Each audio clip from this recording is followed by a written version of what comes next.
face up to the facts. I'm tense and nervous and I can't relax. This Colonel Sanders job is getting me down. A crazy chicken chasing me all over town. Psycho chicken.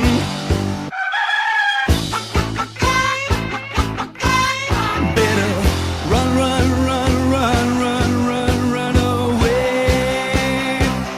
Oh,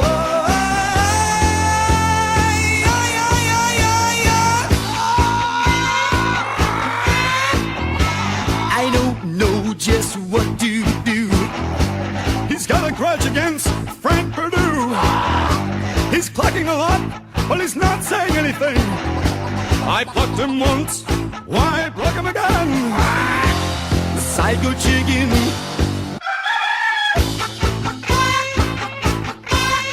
Better run, run, run, run, run, run, run away.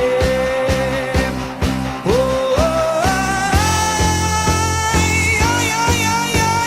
Colonel Sanders wants to judge his goose,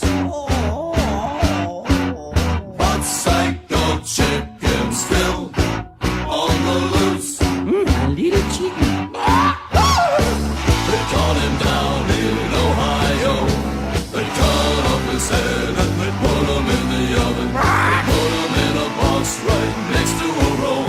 Put some clothes around his legs and someone took him home. Ate him for lunch and it tasted real fine. But the guy who ate him, he just lost his mind. Psycho chicken. Qu'est-ce que c'est?